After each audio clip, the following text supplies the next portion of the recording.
오늘 설교 제목은 타인의 삶이라고 잡았는데 사실 영화 제목입니다.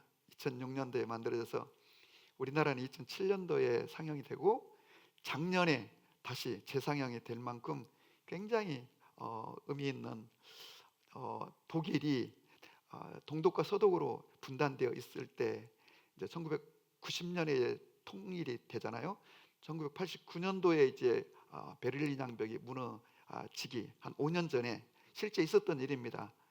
동독이 수십만 명의 이 비밀 경찰들을 풀고 이를테면 밀고 하는 사람들을 프락치처럼 여기저기 심어가지고 서로가 감시하고 서로가 고발하도록 만든 그런 참 삼엄한 상황 속에 이 비즐리라고 하는 정보부의 대위가 있었는데 상부로부터 동독의 그 유명한 극작가인 드라이만을 구속시키라고 또 제거하라고 그런 명령을 받고 이제 어떤 물증을 찾으려고 드라이만의 집에 도청 장치를 설치해 놓고 저기 영화 그 포스터에 보는 것처럼 24시간을 계속 이제 감청을 하는 것입니다. 그러다 보니까 사생활의 모든 걸 알게 되는데 또 그 와이프는 이제 음악을 하는 여인이었는데 처음에는 이제 계속 감청을 하면서 이제 꼬투리를 잡으려고 증거를 찾으려고 했는데 하루 가고 이틀 가면서 그들에게는 꼬투리를 잡을 만한 문제가 될 만한 그런 것이 없다는 것을 알기도 했거니와 이 두 부부 사이에서 나누는 대화, 그 거실에서 울려 퍼지는 연주하는 피아노 소리와 노래하는 목소리, 또 이제 아내에게 책을 저녁에 읽어주고 있는 남편의 목소리와 대화, 이런 것들을 들으면서 오직 상부의 명령을 해서 인생을 걸고 독신으로 살고 있는 이 비즐리라고 하는 대위에 그 굳은 얼음장같이 차가운 그의 내면이 조금씩 바뀌게 되면서, 그러면서 동시에 이제 문화부 장관이 이 드라이만의 와이프를 연모해 가지고 어떻게든지 이걸 제거하고 그 여인을 차지하려고 하는 막 음모 속에서 이제 돌아가는 어떤 일련의 영화인데, 그러면서 이제 드라이만의 삶에 위기가 올 때마다 이 감청을 하고 있던 비즐리 정보부원이 이제 아주 교묘하게 여러 가지 방법으로 그때그때마다 위기를 넘어갈 수 있도록 살려주고 또 위기를 넘어갈 수 있도록, 그러면서 결국은 와이프는 살해되다시피 해서 죽게 되고, 그러면서 이제 끝내 증거를 확보하지 못하는 비즐리를 파면시켜버리고 그는 이제 우편물을 배달하는 평범한 우체부로서 이제 자신의 삶을 살아가고 있고, 그리고 이제 독일은 통일이 되었는데 이 드라이만은 누군가 보이지 않는 이 첩보원이 자기를 도왔다는 사실을 나중에 알게 되고 자기의 작품을 이제 발표하면서 그 서문에다가 그 누군지는 모르지만 암호명을 이제 적시하면서 그를 위해서 이 책을 헌사한다고. 그리고 이제 서점에 들어가서 그 서문을 읽으면서 그리고 이제 책을 구입해서 나오면서 영화가 이제 끝이 나는, 책 제목은 말 그대로 타인의 삶입니다. 자기의 삶을 살지 않고 누군가를 감청하며 지켜보면서 무너뜨리려고 하고 있는 그런 삶을 살고 있던 그가 조금씩 건강하고 정상적인 삶을 지켜보면서 자기도 이제 바뀌는 어떤 거를 묘사한 그런 작품이라고 할 수 있는데요. 제가 이제 꽤 오래전에 그 서울 구치소에 이제 설교 부탁을 받고 한번 가본 적이 있습니다. 그때 이제 전국에 있는 교도소들의 연합 예배이더라고요. 그래서 강당에 그저 뭐 발 디딜 틈 없이 꽉 차 있고 지방에 있는 교도소 소장들도 같이 오고 또 이제 크리스찬 소장들이겠죠, 물론 와서 하는데, 이제 쓱 들어가니까 벌써 준비 찬송을 하는데 막 얼마나 이 재소자들이 찬양을 하는데 열기가 뜨거운지, 와, 정말 무슨 폭격기처럼 목숨 걸고 막 찬양하는 것을 보면서 한편으로는 너무 감동적이고, 제가 앞에 앉아 있는데 한편으로는 슬픔이 막 밀려오는 거예요. 도대체 무슨 사연 때문에 여기 감옥에 이렇게 와 앉아 있는지 모르지만 저렇게 열정을 다하여 찬양하는데 다 기독교인들이지 않겠어요? 대부분은. 그런데 마음이 많이 아팠습니다. 그리고 이제 제가 이제 올라가서 이제 설교를 하면서 사실 오늘 본문을 가지고 설교를 하게 되었습니다. 여러분들이 어떤 연유로 이곳에 계시는지 제가 다는 알 수 없지만 이러한 삶은 하나님이 본래 여러분들을 위해서 만들어 놓으신 계획한 삶은 아닐 거라고 생각이 됩니다. 보십시오. 여기에 있는 수많은 여러 가지 물건들, 뭐 신디사이저며 드럼이며 또 스피커며 뭐 여러 가지 것들이 있지만, 이 모든 것들은 첫째, 누군가 만든 이가 있고, 둘째, 만든 목적이 있고, 그래서 목적대로 움직이고 있는데, 하나님 여러분들을 또 우리를 창조하실 때는 놀라운 계획 속의 창조인데, 어떤 이유 때문에 우리의 삶을, 나의 본연의 주도적인 인생을 살지 못하고 이렇게 어려운 시간을 걷고 있는데, 여러분들이 기도하시기를 바라고, 여러분들에게 새로운 온전한 하나님이 예비한 삶을 주시도록 그렇게 선포하며 기도하십시오. 이제 뭐 이렇게 그런 이제 설교를 제가 했었는데, 참 그날 참 놀랍게도 이 하나님이 하시는 일은 정말로 놀라운 것 같아요. 제 설교 앞서서 특송을 하나 했어요. 그 특송하신 이가 누구였냐면 그 유명한 테너 가수 조용갑 씨가 이제 특송을 하고는 간증을 짧게 하시더라고요. 그래서 자기는 전라남도 신안군 가거도에 살았는데 너무 가난했고, 아버지는 알코올 중독에 매일 폭력으로 하루하루를 살아가고 있다가 정말 인생을 여기 갇혀 있으면 안 되겠다, 성공하고 싶어서 서울로 성수동 공장지대로 왔다는 거예요. 그래서 야간 고등학교를 다니면서 공부를 하는데, 졸업을 하고 정말로 성공하고 싶어 자기가, 아무것도 없는 사람이 시골에서 올라와 무슨 성공을 어떻게 하겠나 보니까, 그래도 자기가 힘이 세가지고 힘이 좋아서 권투를 하면 되겠다 해서 이제 권투를 열심히 목숨 걸고 했다는 거예요. 그래서 프로로 이제 입문을 해가지고 한국 챔피언, 이 도전자 결정전에 이제 관문이죠. 첫 번째 시합을 했는데 완전히 죽도록 맞고 이제 패배하고 깊은 시리에 빠져가지고 있을 때에 방 구석에 있는 이 기타를 가지고 이 아픔을 달래보려고 이제 찬양을 냈다는 거예요. 찬양을 하는데, 그걸 너무 놀라운 거는 자기가 노래를 잘한다는 생각을 한 번도 해본 적이 없는데, 자기 목소리가 자기가 듣기에도 뭐 얼마나 좋은지, 그리고 막 한을 담아가지고 막 찬양을 하고 하는데 밤새도록 하는데 너무 놀라운 걸, 그래서 자기가 어쩌면 이것이 나의 길인지 모르겠다고 주님에게 기도를 시작했다는 거예요. 그래서 자기가 자기 인생을 이렇게 펼칠 수 있는 것은 중학교 때 영접한 그 예수님께 기도했던 것, 이 기도를 통하여 주님, 제가 음악을 공부할 수 있도록 기회를 주십시오 하는데, 뭐 꿈이 커지니까 이제는 나중에는 이제 주님, 제가 정말로 이 가국 또 이제 그 음악의 본고장이라고 했을 때 이태리 가서 공부할 수 있도록 해주십시오. 근데 이제 어떤 독지가가 이 조용갑의 목소리를 듣고 감동을 받고 1억 원을 기탁을 해줬대요. 그래가지고 그 이제 장학금으로 이탈리아 이제 산타 세칠리안가 뭐 그 유명한 음악 대학을 졸업하고 그 본고장, 오페라의 본고장에서 세계 콩쿠르 대회에서 1등을 20번을 했다는 거예요. 그리고 주연을 300번을 했다는 거예요. 쭉 하면서 이제 이런 얘기를 하더라고요. 자기가 이제 본래는 권투로 돈을 벌고 성공하고 싶어서 목숨 걸고 권투를 했는데, 자기는 태생적으로 권투하면 안 되는 사람이더래요. 일단은 키가 작다 보니까 힘은 좋지만 팔 길이가 짧아가지고 안 닿는다는 거예요. 얼굴이 커가지고 상대가 때리기에 너무 좋은 이 체격 조건을 가지고 있어가지고 이건 너무 권투에는 안 맞는. 근데 이제 오페라를 해보니까 오페라는 키가 작아도 되거니와 힘이 있어야 되고 얼굴이 커가지고 멀리서도 자기를 쫙 한눈에 볼 수 있는 뭐 그런 간증을 막 하는데 너무 제가 감동을 받았어요. 이게 자기의 본연의 삶으로 자기가 돌아와 이렇게 하나님이 자기를 오늘까지 이렇게 사용하시고 높이셨다, 이런 얘기를 들었는데, 오늘 우리가 읽은 성경 본문에 자기의 삶을 살지 못하고 오늘 타인의 삶의 영화의 내용처럼 이 자기가 아닌 다른 인격에 조종받고 지배받고 살아가는 한 사람의 이야기가 나오는데, 그가 바로 거라사에 살고 있는 광인이라는 거예요. 예수님이 거라사 지역에 도착해가지고 이 광인은 무덤 사이에 살고 있다고 그랬어요. 이게 정상이 아니죠. 이게 사람들이 살고 있는 삶에서 이탈된 거죠. 이게 비정상의 삶을 살고 있거니와 그는 밤낮으로 고함을 지르면서 살아가고 있다.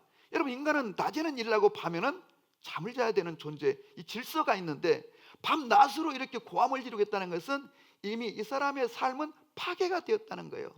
깨어져 버렸다는 거죠. 그럼 왜 깨어졌는가? 귀신이 들렸기 때문이라는 거예요. 사실 여러분, 이 귀신이라고 하는 것은 보이지 않는 실체이죠. 설명하기는 어렵지만 그러나 우리가 믿음을 가지면 귀신의 실체가 느껴지기 시작하고 보여지기 시작하고 구분할 수가 있다는 것을 알게 되는 것입니다. 그런데 이 귀신에 붙들렸는데 이 사람은 그냥 귀신의 어떤 영향을 받고 있는 게 아니라 완전히 이제 압도되고 장악되었다는 거예요.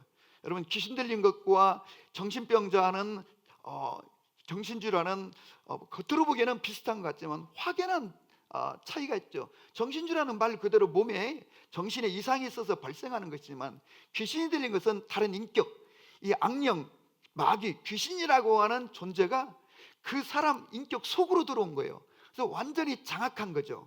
그래서 자기의 삶을 살지 못하고 이렇게 파괴된 삶을 살도록 지시하고 조종받고 압도되고 있다는 것이죠. 이 사람이 어느 정도냐면요, 오늘 성경에 보니까 사람들이 그를 쇠사슬로 묶었다는 거예요. 그러나 10번이나 이 쇠사슬을 끊어버리고 그리고 이렇게 발작을 하면서 밤낮 없이 괴성을 지르며 살아가고 있다는 거예요. 여러분, 이 쇠사슬로 묶었으나 쇠사슬을 끊었다는 얘기는 이 사람은 사람의 힘으로 통제할 수 없는, 도와줄 수 없는 지경에 이르렀다는 거예요.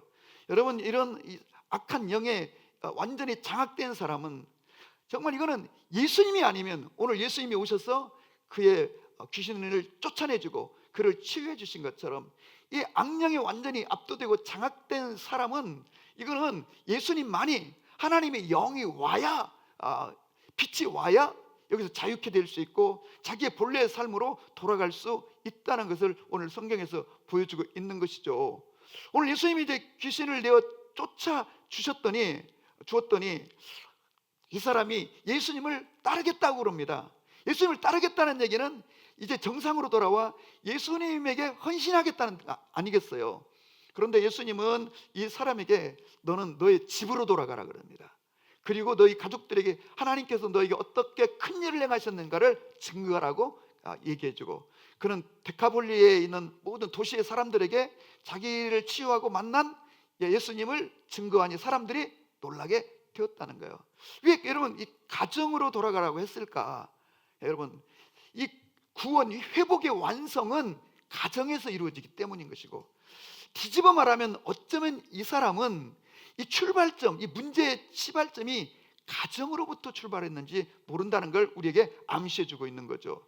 가정 안에서 받은 상처와 스트레스와 이런 어떤 아픔과 이 고통으로 인해서 이게 시작으로서 어느 순간 악한 영이 개입하면서 그의 인격을 장악하고 지배하여서 이 정상적인 인생을 살 수 없도록 하는, 여러분 2000년 전만이 아니라 오늘 이 시대에도 그런 젊은이들이 우리 사회에 지금 얼마나 많은지 몰라요.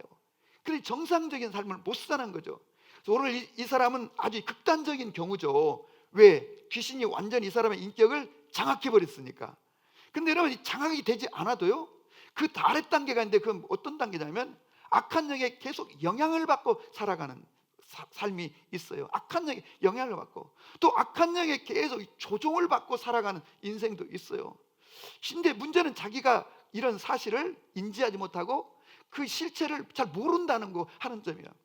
오늘 여러분 얼마나 많은 젊은이들이, 젊은이들 뿐이겠어요, 나이 든 사람들도, 심지어는 크리스찬들도 수많은 이 중독에 빠져 있고 악한 영의 영향력 아래서 정상적인 삶을 살지 못하고 오늘 이 사람이 무덤 사이에서 지금 거처하며 살아가고 있는 것처럼 그런 인생을, 비정상적인 삶을 살고 있는 사람들이 많다고 하는 사실을 우리가 인식해야 되는 거죠. 그런데 여러분, 이 악한 영은 어떤 존재예요? 오늘 성경에 보니까 이 더러운 존재, 더러운 귀신이라고 표현했어요. 더러운 귀신. 왜 귀신을, 악한 영을 더러운 귀신이라고 표현했을까? 그 실체가 더럽다는 뜻이기도 하거든요. 그는 더러운 것을 좋아하는 것이죠. 그래서 지금도 무덤, 시체가 가득한 무덤 사이에 지금 거처하고 살고 있는 것이고, 그리고 음습하고 어두운 곳에서 더 역사할 뿐만 아니라 사람들을 자기와 같이 더럽게 만드는 인격이 바로 약한 영, 귀신이라고 하는 거죠. 그래서 귀신에 붙들리면 다 더러워지는 존재가 되는 거예요. 그래서 오늘 이 사람이 자기의 몸을 막 해하며 자해를 하며 살아가고 있다고 했는데, 악한 영은 끊임없이 죽을 것, 죽을 일. 그래서 여러분, 많은 낮은 자존감과 열등감과 상처를 줘서 늘 죽고 싶다 죽고 싶다는 말을 달고 살도록 만들게 하고, 늘 피해망상과 이 열등감에 사로잡혀 자기를 스스로 자학하며 나는 정말 쓸모없는 인간, 나는 보잘것없는 인간, 나 같은 인간이, 이게 전부 다 여러분 악한 영의 영향력 안에서 벌어지는 일이고, 복음이 오면 하나님이 우리를 사로잡고 하나님의 영이 우리를 이끌어 주시면 우리는 자존감이 높아지고, 내가 비록 부족하지만, 오늘 이 조용갑이라고 하는 그 테너 가수도 비록 내가 저 섬에서 그 술 중독된 아버지에게 폭력 속에서 진짜 야간 고등학교를 다니면서 공부도 제대로 못했지만, 그러나 기도하는 중에 하나님이 그의 삶을 이끌어 주시니 세계적인 테너 가수가 될 수 있었던 것처럼, 하나님이 우리를 이끌어 주시면 우리 속에는 이 자존감이 일어나고 나는 가치 있는 존재라는 인식이 오는 것이고, 내가 오히려 다른 사람을 도와야 되겠다고 하는 그런 인식이 오게 되는 것이죠. 여러분, 심지어 우리 속에도 이런 악한 영향력이 계속 있을 수 있고, 지금도 우리가 악한 영향에 지배를 받거나 영향을 받을 수 있다는 것을 우리가 늘 인식하셔야 되는 거죠. 또 이걸 부끄럽게 여길 필요가 없는 것이고, 어떤 면에서는 너무 자연스러운 이 사회적 현상일 수 있어요. 근데 이 더러운 귀신은요, 얼마나 이 대단한 놈이고 얼마나 이 대담한 놈인고 하니, 심지어는 예수님을 무너뜨리려고 예수님이 공생애를 시작하자마자, 금식이 끝나자마자 달려와 가지고 예수님을 무너뜨리려고 3번씩이나 예수님을 유혹하고 시험했다는 장면이 성경 마태복음 4장에도 나오고 있는 걸 볼 수 있죠. 그리고 여러분, 그때뿐이겠어요? 예수님의 공생애 내내 약한 영에 계속 관여하고, 결국은 예수님을 죽이려고 예수님의 제자인 가룟 유다의 속에 들어가서 예수님을 처분하고 팔아버리려는 그런 돈에 대한 욕망, 예수님에 대한 절망감을 넣어줘 결국은 종교 지도자들에게 예수님을 은 30에 팔아 넘겨버리는. 그러니까 이 악한 영은 이 가룟 유다에게 제자도 무너뜨릴 수 있고, 사실은 여러분 베드로에게도 역사하여 예수님께서 그렇게 말씀하셨죠. 사탄이 너를 밀가부르타려고 너의 영혼을 청구했지만 내가 너를 위하여 중보하며 기도하였기 때문에 네가 넘어지기는 하겠으나 네가 다시 일어나 내 형제를 돌보리라고 말씀하신 것처럼, 이 사탄은 예수님도 무너뜨리려고 했고 예수님의 제자들도 무너뜨리려고 했고, 실제로 가룟 유다를 무너뜨리기도 하고, 수많은 사람들 속에 복음서에 보면 귀신의 얘기가 얼마나 많이 나오는지 몰라요. 예수께서 그것도 회당 안에서, 회당이 어디예요? 하나님께 예배하러 온 사람들이에요.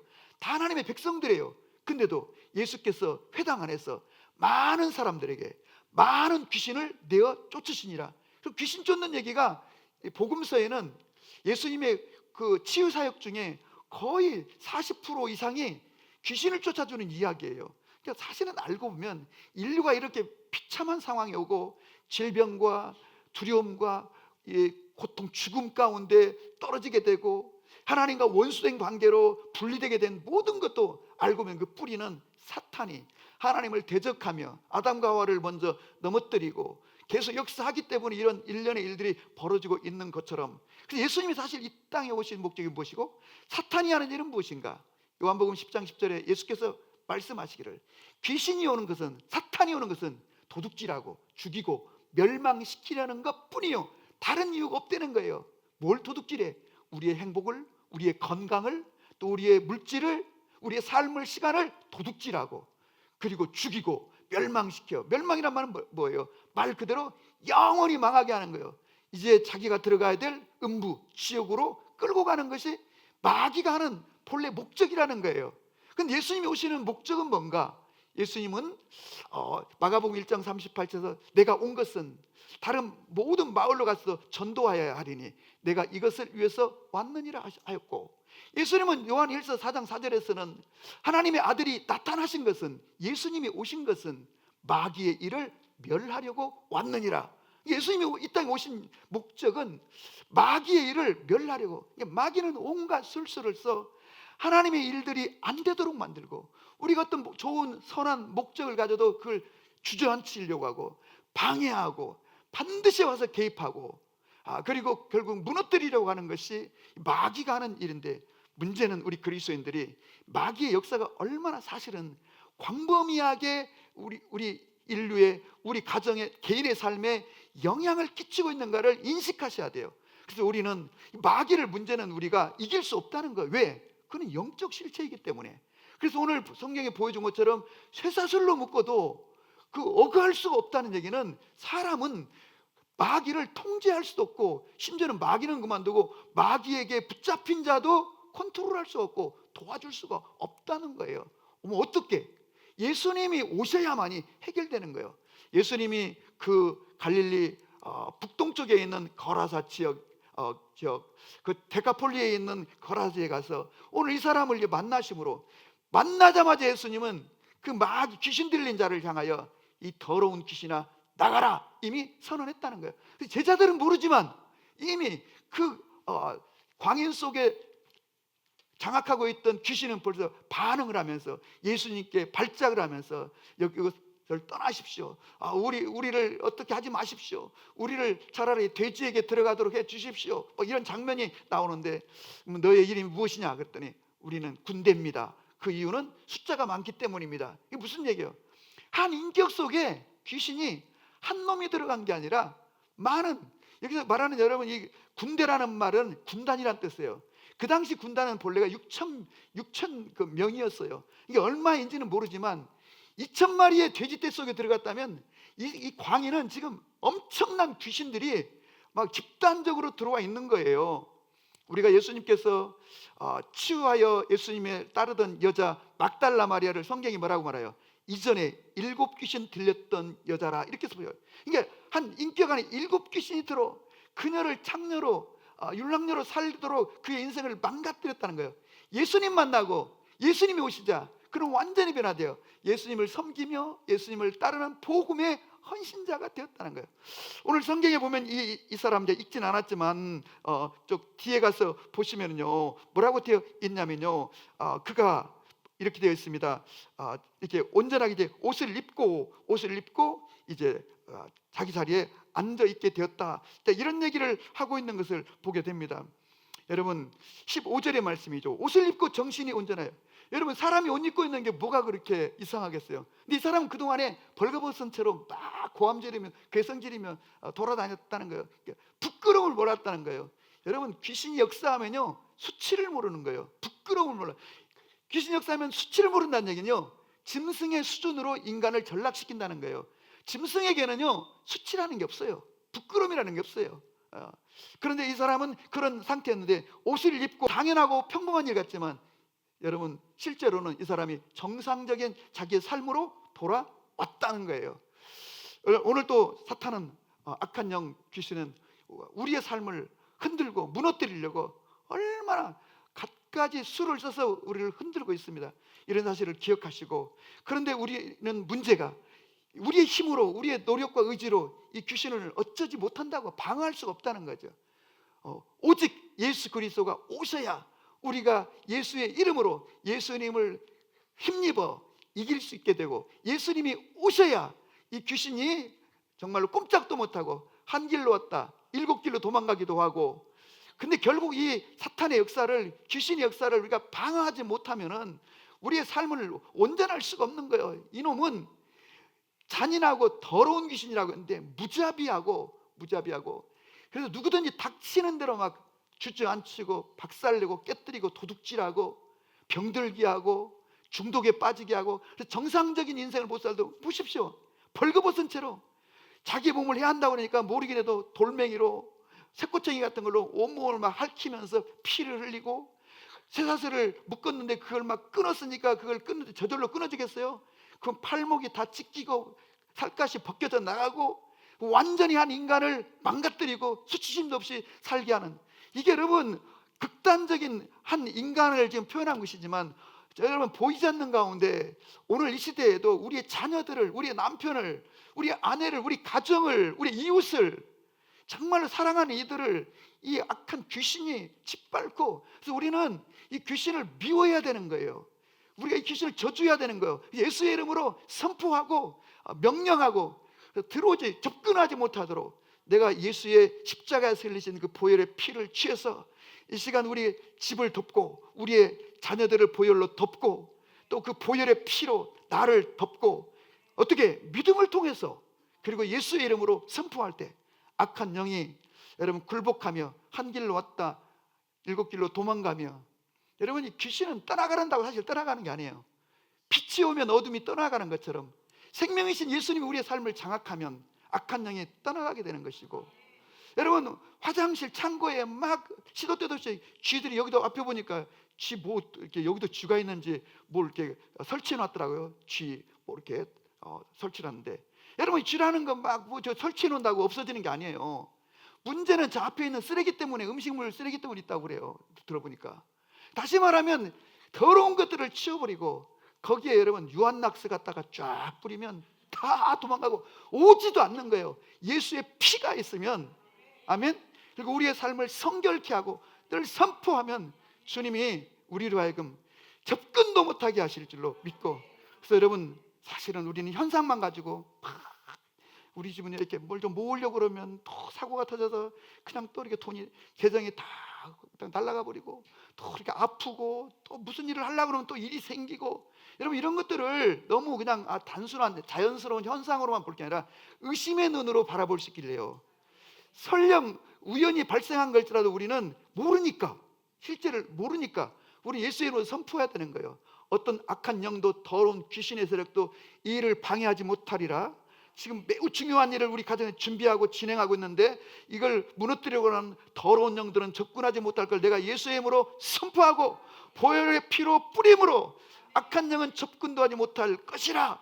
이 선포하는 질병도 마찬가지예요. 여러분 가난도 마찬가지예요. 여러분 대대로 막 가난한 집안이 있어 보면 늘 빚지고 사는 집안 뭘 하려고 그러면 잘 되는 듯 하다가 결실지 못하는 일들이 벌어지고 이런 것들을 우리가 자연스럽게 일반적으로 바라볼 것이 아니라 여러분들 예수의 이름으로 선포하고 근데 보면요 어쩌면 꼭 그때마다 중요할 때마다 기도해야 될 때 기도 못하게 하고 이런 일들이 벌어지는 거 보면서 우리는 이제 영적으로 우리가 육을 가졌기 때문에 귀신을 직접 볼 수는 없지만 그 귀신이 지나다니는 그 흔적은 우리가 알 수 있는 것처럼 악한 영이 지금 역사하는구나 지금 내가 깨어서 기도할 때이다 하고 주님 앞에 더욱더 선포하며 기도하며 승리하는 여러분과 저의 삶이 될 수 있기를 바랍니다.